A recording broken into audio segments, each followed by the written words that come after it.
네. 안녕하세요. 강사 이보경입니다. 오늘 수기인을 위한 안면 비대칭 수기 원리에 대해서 강의를 시작해 보겠습니다. 학습 목표. 학습 목표 1. 안면 대칭과 안면 비대칭의 차이를 이해할 수 있다. 2. 학습 목표. 안면 대칭 포인트 3가지를 이해할 수 있다. 학습 목표 3. 안면 대칭과 관련된 근육, 신경을 이해할 수 있다. 학습 목표 4. 안면 대칭 수기 원리를 이해할 수 있다. 안면 대칭과 비대칭. 우선 안면 대칭과 안면 비대칭에 대해서 안면 대칭이 무엇인지에 대해서 사전적 의미를 알아보겠습니다. 안면의 사전적 의미는 눈, 코, 입이 있는 머리의 안면입니다. 그리고 대칭의 사전적 의미는 균형을 위하여 중심선의 상하 또는 좌우로 각게 배치한 하면 구성입니다.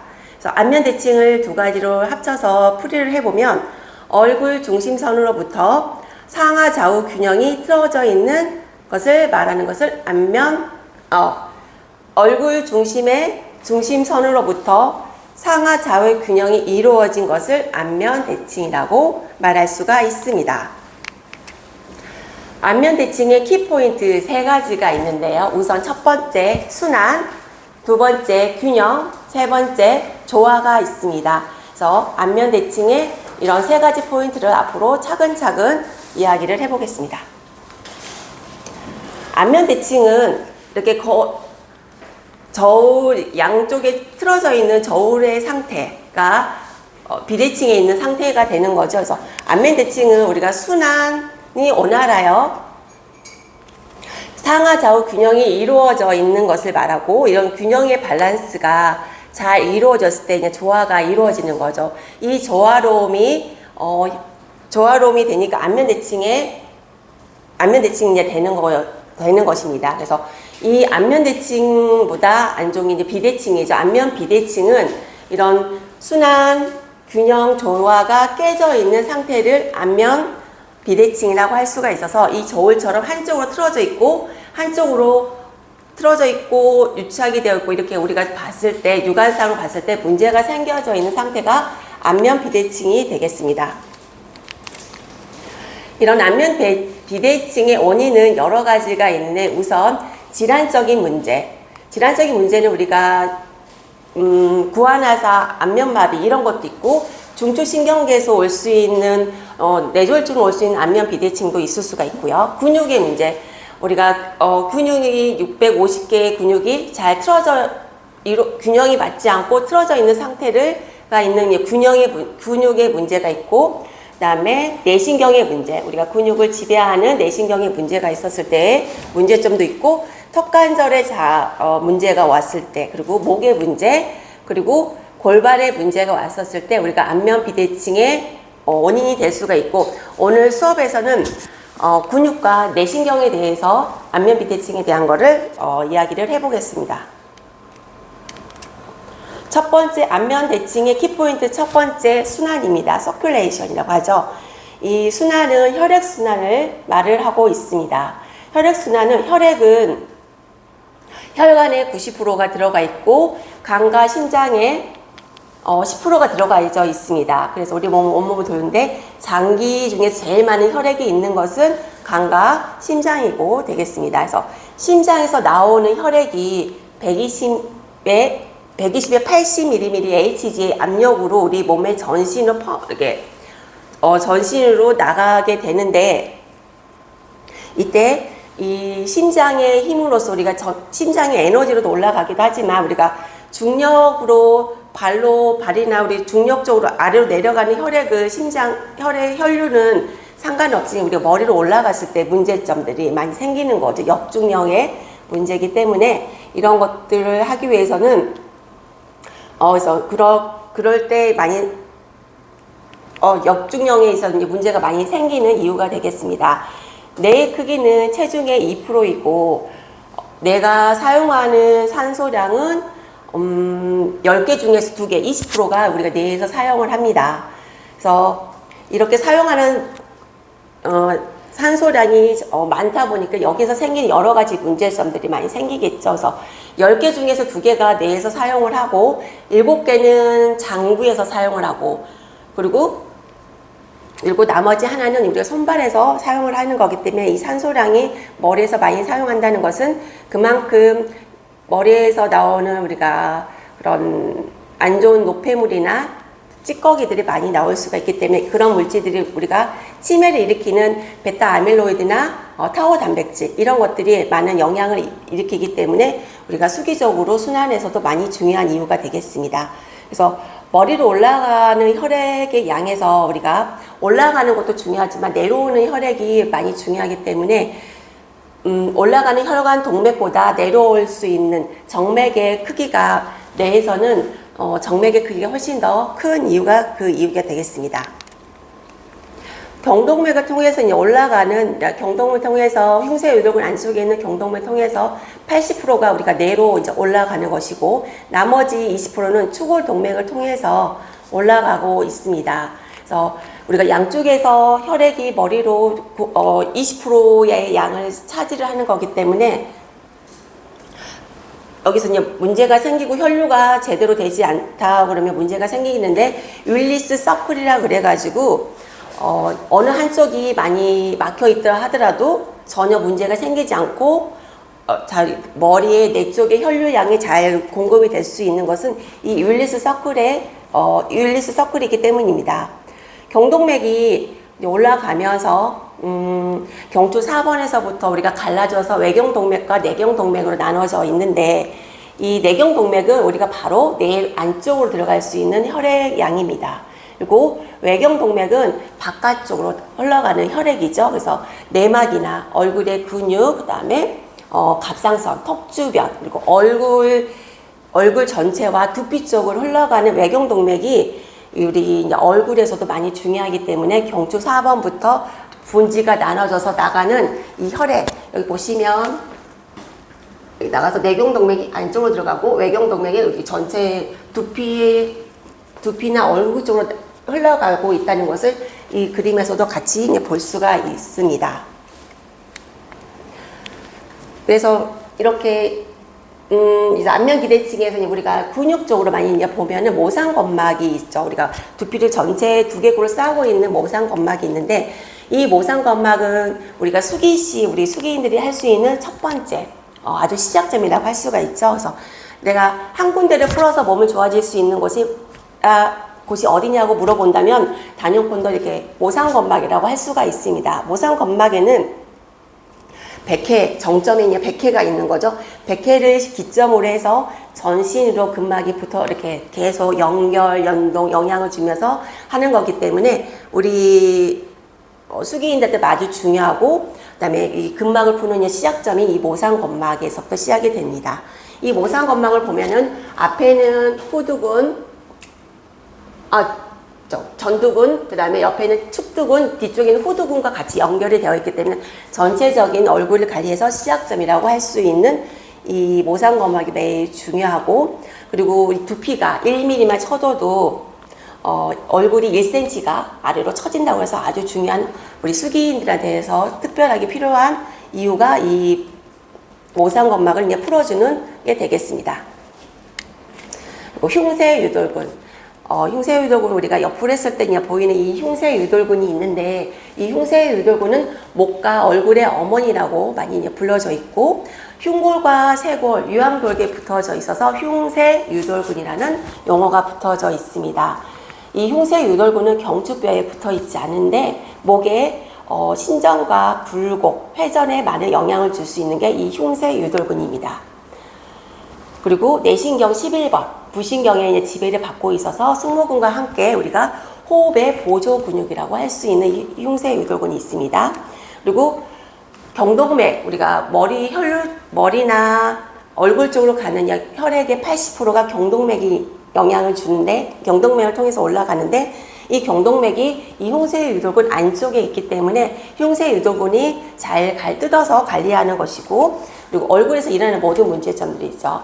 이비인후과 질환, 그러니까 목구멍이나 콧구멍, 귓구멍 등 이런 모든 이비인후과 질환들, 그리고 악관절 장애, 그다음에 비대치, 그다음에 부종, 이명 등 모든 얼굴에서 일어나는 모든 문제점들은 이 흉쇄 유돌근을 뜯어서 관리를 할 수가 있겠습니다.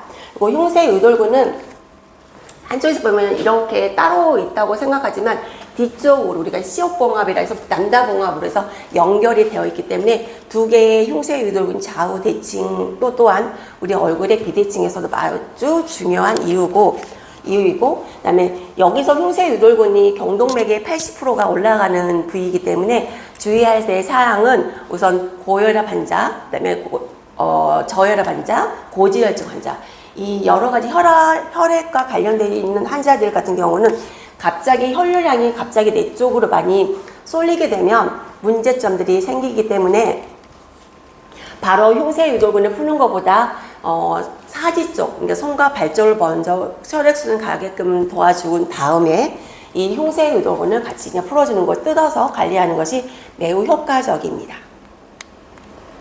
교근. 이 교근은 우리가 뇌혈관 순환과 아주 밀접한 연관이 되어 있죠. 심장에서 나오는 피가 역류해서 우리가 머리로 혈류가 공급이 되는데 이때 이 교근의 저작 운동이 혈류에 머리로 올라가는데 많은 도움이 되는 거기 때문에 뇌혈관 질환과도 많이 연관이 되어 있습니다. 그리고 이 교근에는 우리가 두 개의 신경이 지배를 하고 있죠. 그래서 뇌신경 5번과 뇌신경 7번 두 개의 신경이 우리 교근에는 같이 공존해 있기 때문에 교근을 이제 잘 풀어주고 그래서 약간 딥하게 교근 쪽 방향으로 풀어줘야 되고 모든 관리는 교근 방향으로 해서 수기적인 관리가 들어가게 됩니다.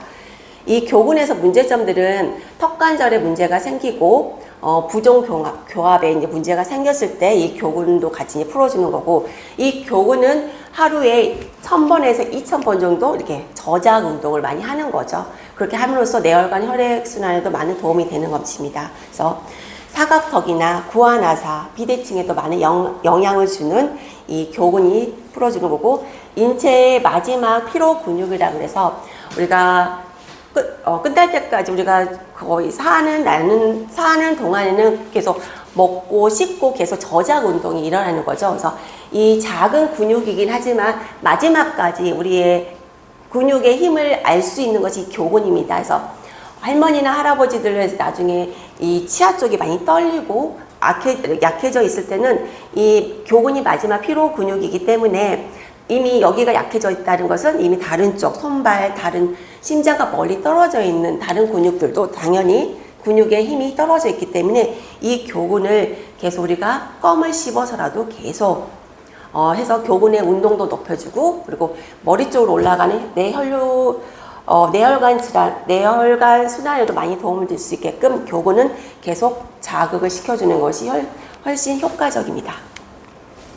축두근이죠. 축두근은 우리가 교근을 풀기 전에 선행적으로 풀어야 되는 근육 중에 근육이고 이 축두근에는 우리가 축두동맥이라 그래서 간자동맥이라는 말도 있는데 이 축두동맥은 동맥이죠. 동맥은 우리가 피부층 깊게 들어가 있는데 이 축두동맥만이 바깥으로 튀어나와져 있기 때문에 여기를 강하게 세게 하는 경우에는 이쪽에 멍이 들 수가 있기 때문에 손을 벌려서 이 동맥이 도망갈 수 있게끔 해주는 관리가 필요한 거고 여기에는 두 혈점이 있기 때문에 유경락과 많이 관련이 되어 있습니다. 그래서 우리가 채기가 있을 때 채기가 있을 때 두통이 있는 것도 이 유경락의 문제에 영향이 있기 때문입니다. 그리고 추위에 민감한 근육입니다. 그래서 추위에 왔을 때도 두통이 오는 것도 이 축두근과 같이 연관이 있고 전두통과 전두통과도 연관이 있는 근육이 이 축두근이라고 할 수가 있겠습니다. 두 번째 균형입니다. 균형은 우리가 좌우 밸런스가 맞춰져야 있는 거죠. 그래서 우리가 이게 시상면이죠. 우리 해부학적으로 시상면은 저는 이제 우리가 얼굴에서 수기적으로 관리할 때는 코를 중심으로 해서 양쪽, 오른쪽, 왼쪽에 균형을 맞춰지는 건데, 그래서 좌우, 상하, 대칭을 이루어지는 이런 균형을 맞춰줄 수가 있는 건데, 하지에는 80%의 근육량이 있죠. 근데 우리 몸에는 하나의 근육이 650개의 주머니에 같이 들어가져 있습니다. 이런 650개의 근육 중에서 80여 개가 얼굴에 많이 분포가 되어 있죠. 80%는 하지에 있지만 80여 개의 근육은 이 얼굴에, 작은 얼굴에 분포가 되어 있기 때문에 그만큼 좁은 공간에 여러 개의 근육이 몰려 있다는 것은 그쪽에서 많이 피로감이 많이 느낀다는 거죠. 피로감이 많이 느껴서 근육들의 충돌도 일어나고 유척도 많이 일어나는 거기 때문에 그래서 근육 쪽으로 얼굴을 잘 풀어줘야 되는 것이고, 그리고 이런 80여 개의 근육 중에서는 근육이 우리 얼굴에 7천여 개의 얼굴 표정을 짓는데 많이 도움이 됩니다. 이 얼굴에 80여 개 근육뿐만 아니라 650개 근육은 중요하게 혈관과 신경을 감싸고 있습니다. 여기서 그림을 보시면 이렇게 근막이 있고, 동맥이 있고, 정맥이 있고, 신경이 있는데, 이렇게 해서, 왜냐면 그만큼 신경은 근육을 지배를 하고, 근육의 수축과 이완으로 혈관을 통해서 혈액이 공급이 되는데, 그만큼 혈관과 신경이 중요하기 때문에 근육이 이 신경과 혈관을 감싸고 있고, 그리고 그래서 근육 안에는 혈관과 신경이 품어져 있고, 신경은 근육을 지배함으로써 근육의 수축과 이완을 돕습니다. 그래서 이제 균형을 이루기 위해서 조금 전에 앞에서 설명했던 것처럼 신경이 근육을 지배한댔죠. 그럼 잠깐 얼굴에서 일어나는 신경에 대해서 얘기를 해보겠습니다. 신경계. 신경은 크게 중추신경계와 말초신경계로 나누어져 있습니다. 그래서 중추신경계는 크게 간단하게 제가 설명을 하면은 뇌와 척수가 두 가지가 중추신경계이고, 나머지 모든 신경을 그냥 말초신경계라고 이렇게 딱 분류를 해놓고 정의를 내놓고 하시면 쉽게 이해하기가 편합니다. 그래서 뇌신경은 뇌에서 나오는 뇌신경, 그래서 12쌍이 있고요. 척추신경은 척추에서 나오는 척추신경인데 이거는 31쌍이 있습니다. 이 중에서 얼굴과 관련되어 있는 뇌신경 5번 3차 신경과 7번 안면신경이 있습니다. 첫 번째 5번 뇌신경 5번 3차 신경이죠. 이 3차 신경은 12개의 뇌신경 중에서 가장 굵습니다. 가장 굵고 3개의 분지로 나눠져 있기 때문에 3차 신경이라는 말이 이제 붙었다고 합니다. 그래서 3개의 신경이 나오는 데 있죠. 그래서 3개의 신경은 첫 번째 안신경, 두 번째 상악신경, 세 번째 하악신경이 있는데, 안신경은 우리가 이렇게 보는 것처럼 처음에 보면 이렇게 눈과 이마, 머리 쪽으로 가는 신경이 안신경이고, 두 번째 상악신경은 광대와 코, 그 다음에 우리가 치아 쪽을 가는 신경이 상하신경입니다. 그리고 하악신경은 아래 턱과 축두근까지 연결되어 있어서 우리가 보톡스를 맞을 때 이 같이 연결이 되어 있는 것이 이 하악신경의 영향이기 때문입니다. 그래서 하악신경은 운동신경과 감각신경이 같이 지배를 하고, 안신경과 상하신경은 감각신경이 감각신경이 두 가지가 있습니다. 뇌신경 7번 안면신경.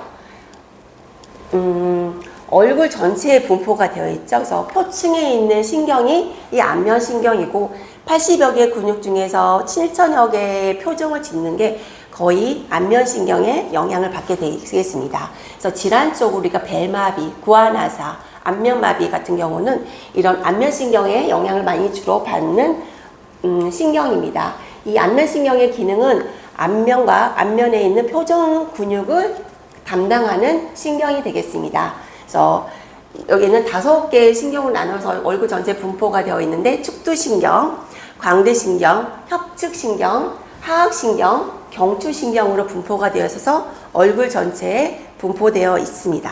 퍼져 있습니다. 그리고 상경추를 써놓은 이유는 우리가 3차 신경, 3차 신경, 그 다음에 안면신경이 나오는 뿌리가 이 상경추를 통해서 나오는 거기 때문에 상경추를 우리가 수기적으로 잘 풀어줘야 되는 이유가 이 하나죠. 이 상경추는 경추 1번과 2번, 경추 1번을 환추라고 그러고 경추 2번은 축추라고 그러는데, 1번과 2번 사이에는 디스크가 없죠. 그리고 1번 뼈 위에는 두개골이 같이 있기 때문에 1번 뼈가 움직이면 이 두개골도 같이 이제 움직일 수가 있습니다. 그래서 내신경 5번과 7번이 상경추에서 나오고, 이 상경추가 막히면 생기는 7가지 문제점들이 있죠. 첫 번째, 혈압이 올라가고, 그다음에 내압에 문제가 생기고, 림프순환이 원활하지 않고, 그리고 미주신경, 우리가 장부의 전체적인 내장기에 퍼져 있는 제일 큰 신경, 미주신경도 여기서 같이 나오고, 그다음에 알파파, 우리 몸을 치유해 줄 수 있는 이 알파파 7.83Hz가 있는 이 알파파의 문제가 생기고, 그다음에 내신경, 640만 정도 내신경의 흐름에 원활하지 않다고 이제 나오는 거죠. 그리고 내척수의 흐름도 당연히 원활하지 않기 때문에 뒤쪽에 있는 대뇌자 신경줄기나 우리 몸에서 일어나는 전체적인, 머리에서 일어나는, 머리에 있는 노폐물 찌꺼기들, 타우 단백질이나 베타 아밀로이드의 이런 순환의 전체적인 문제점들이 생기는 게 이 상경추에 문제가 생겼을 때 일어나는 것들입니다. 목에 대해서 잠깐 설명을, 상경추가 나오는 김에 잠시 이제 목을 하면은 정상적인 목과 일자목, 거북목이 있는데, 이 정상목 같은 경우는 C자 커브죠. 역학적 무게중심이 제로인 상태가 이 정상적인 목인데, 요즘은 정상적인 목을 가지고 있는 학생들부터 어린아이들도 없지만 요즘은 일자목이나 거북목이 많습니다. 그래서 일자목은 말 그대로 그냥 그대로 목이 일자로 이렇게 뻗어 있는, 그냥 일자로 되어 있는 상황이고, 우리가 머리 무게를 10kg이라고 예를 들었을 때 이 머리 중심이 그대로 어깨에 영향을 주는 게 이 일자목의 경우입니다. 그래서 머리 무게가 10kg이 있을 때는 양쪽에 5kg씩 어깨에 영향을 줄 수가 있습니다. 그래서 많이 어깨가 힘들어 있는 상황이고, 그 다음에 거북목 같은 경우는 머리 무게가 4배가 되겠습니다. 4배가 영향을 어깨에 그대로 지탱이 되는데, 만약에 이제 10kg 했을 때 10 곱하기 4죠. 그럼 40kg이 어깨에 짓눌려져 있는데 양쪽에 20kg씩 우리가 얹어져 있는 상황이 돼서, 우리가 생활을 할 때 우리가 머리에 무게가 그대로 문제가 생기고, 그러다 보면 우리가 체형적으로 틀어지고, 체형이 틀어졌다는 것은 당연히 얼굴에서도 문제가 나타나는 거기 때문에 목을 관리하는 게 정말 중요한 이유가 하나가 되겠습니다. 그래서 이제 조화죠. 그래서 조화는 우리가 순환과 균형이 잘 이루어져 있을 때 우리 얼굴에서는 황금 비율이라고 표현을 할 수가 있습니다.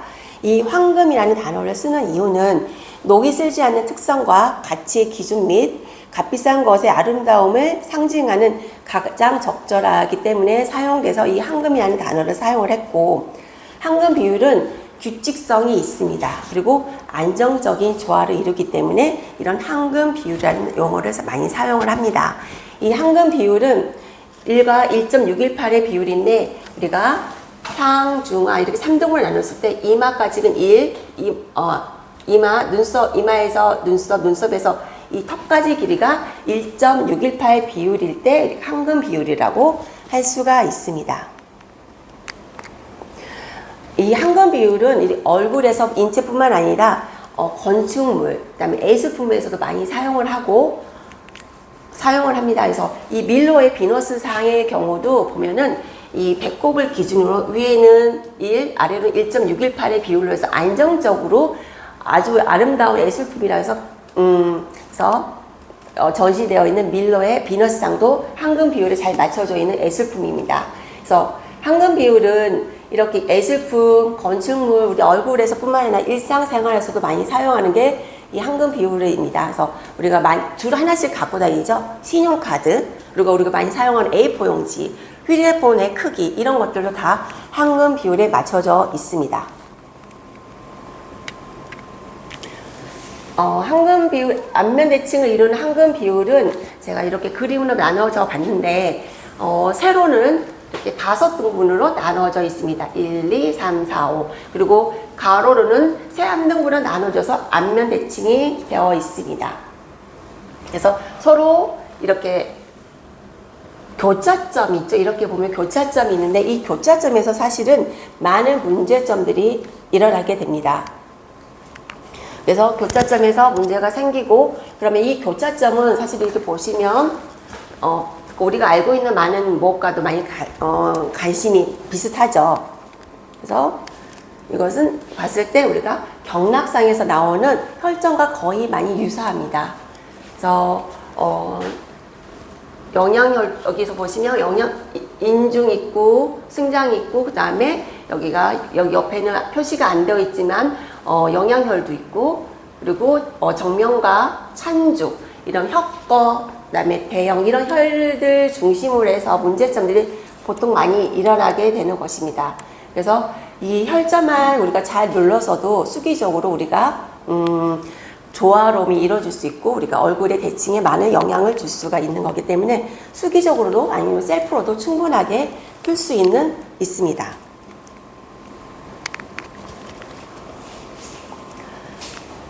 안면 대칭의 수기적 원리는 우선 안면 대칭을 이루기 위해서는 우선 근육의 힘도 근육과 그다음에 신경이 잘 이루어졌을 때 우리가 수기적으로 원리가 되는데, 안면 대칭 우선 SCM은 흉쇄 유돌근이죠. 흉쇄 유돌근은 우리가 머리로 올라가 뇌혈관 혈액순환과 같이 연관이 되어 있기 때문에 중요하고, 모상건막도 우리 수기근막의 시작점이기 때문에 이 근막을 모상건막을 풀어주고, 그 다음에 교근, 뇌혈관 혈액순환과 연관이 되어 있는 이 교근도 같이 풀어주고, 이 근육을 연결시켜 줄 수 있는 자극을 움직일 수 있는 게 뇌신경 5번과 7번이 있기 때문에 안면 대칭을 잘 관리를 하기 위해서는 이런 신경과 뇌신경 5번, 3차 신경과 뇌신경 7번, 안면신경, 그 다음에 모상건막을 풀고 흉쇄 유도근을 풀고 교근을 풀어줌으로써 우리가 수기적인 원리를 가지고 있는 것이고, 이 모든 수기적의 포인트는 방향은 항상 교근 방향. 왜냐하면 7번과 5번의 뇌신경이 같이 공존하는 것이 이 교근이기 때문에 이 교근을 교근 방향으로 해서 풀어주고, 입이나 코 모든 부위에서 교근 방향으로 풀어줄 수가 있습니다. 이렇게 풀어줘야 되는 이유입니다. 그건 학습 정리 1. 이제까지 공부했던 거를 총 정리를 해보면 1. 학습 정리. 안면 대칭을 이해했다. 그 다음에 안면 대칭이 이제 무엇인지 제가 설명을 했죠. 그리고 2. 학습 정리. 안면 대칭의 키포인트. 순환 균형 조화를 이제 이해를 했죠. 그리고 학습 정리 3. 안면 대칭과 연관된 근육과 신경들을 이해를 했습니다. 그래서 신경은 뇌신경 5번과 7번이 있고, 근육은 모상건막이나 교근, 축두근, 흉쇄 유도근, 얼굴 전체에 있는 근육들을 같이 이해를 했고, 그리고 학습 정리 4. 안면 대칭의 수기적 원리에 대해서 이해를 해서 우리가 모든 방향은 전체적인 방향은 그냥 교근 방향으로 풀어져서 우리가 균형과 순환과 조화가 이루어질 수 있게끔 안면 대칭 관리의 수기적 원리에 대해서 이상으로 강의를 마치겠습니다. 네, 감사합니다.